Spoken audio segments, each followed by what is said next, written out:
Marc, thanks for joining me. Congrats on. Thank you. Yeah, it was wonderful. And I understand it's sort of a kind of dual prequel sequel to Wonder, which was also wonderful. And it was great to have, I'm sure it was exciting to have Bryce back to reprise his role.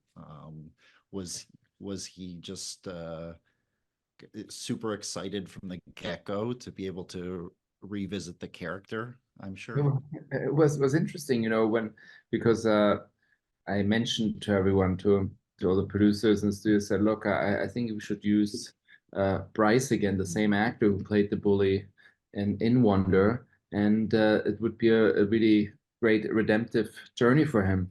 Right. And then when I first met him and we started shooting, he came up to us, to both of us, and said, "Thank you so much for bringing me back, because it's so beautiful to play someone who has a redemptive journey and has redemption, because last time I felt so it was so hard for me to play that character that was such a bully and so mean." So he was really relieved.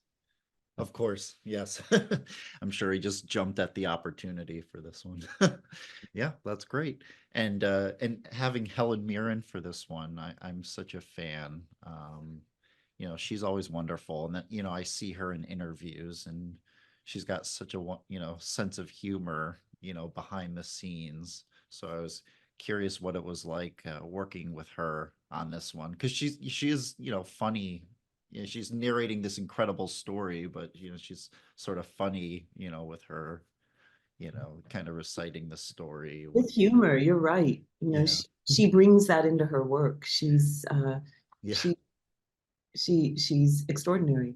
The beauty about her is she had such a long career, and I think once you had such a long career and had so many accolades, and you are so good at your job, you really there's a lot of wisdom that comes with along with that, and a lot of, like, you're not taking it too serious, that there's a certain humor to it, that you carry the responsibility of the role you're playing, but at the same time there's a little twinkle in your eyes, and she truly has that. And there's also, to be honest, she helped it helped Bryce a lot, because suddenly Bryce acts across an Academy, an Academy Award-winning actress who has this extraordinary career. So she also gave him sort of always the confidence, and feels like, just feel relaxed and feel at ease in front of camera. And she brings this along also just for the whole crew. It's really remarkable. And something else, about the transformative nature of storytelling. Both of these characters are transformed by each other, just in the act of being told a story and the act of receiving the story.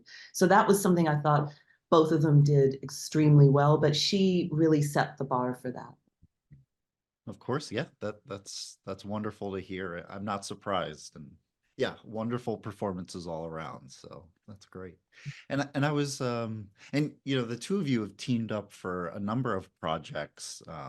So I was curious, what is it that about your collaboration that you think works so well, having done so many projects together?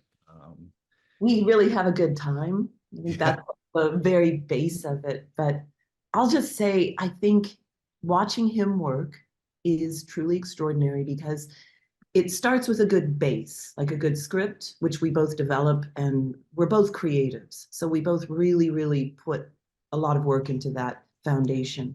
But then once we get rolling, or get into pre-production, all of these different threads start to build. And that's, I think, the most joyous space working together, because it's all these different departments and all these different inputs, and they start to make something so much larger than what you had from just the page. But the page is the foundation. Of course.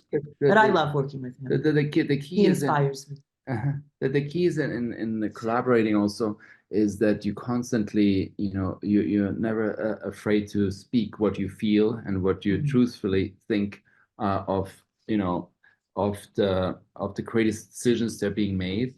and I think we're a great mirror for one another, and I think that always makes you better at your work, and you just want to, you also have someone who watches out for you, which is very important. Of course, yeah. And Mark, before I forget, I just wanted to mention, just yesterday I spoke to Kelly MacDonald, and we talked about how it's been 20 years this year since Finding Neverland. So we were chatting about that. And that was such a great movie. I actually owned that movie on DVD Oh, back that's so in cool. the day. Yeah.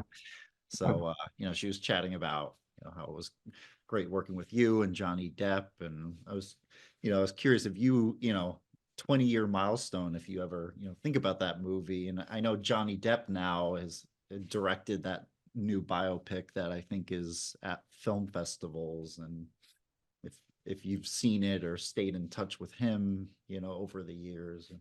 I haven't seen the new biopic he directed, but I'm very curious. Would love to see it, and I haven't stayed in touch with him, but would love to work with him again. It was a really beautiful experience, and it's interesting you just mentioned Kelly MacDonald, because I remember there's the scene at the end with where they're in the house, and basically when Jay and Barry, Johnny brings back sort of the play to the house for Kate Winslet's character because she's ill, and ultimately normally in the script it was written that they're all in the house, the play is there, and then he opens the door and there's Neverland outside in the garden, and I said, you know what, at this point we should break the wall and go with magic realism and just have the whole wall of the house lift up. And I remember pitching that to the producers, and I said, "Oh, this costs 50,000 pounds, and this costs 50,000 pounds. I don't know if we can do that." And then ultimately, they agreed, though, that it was sort of it will bring so much to that moment that the entire house, the whole wall just lifts, even that's not possible. And then we're in Neverland. That's great. I'm glad it worked out, because that's a really cool idea.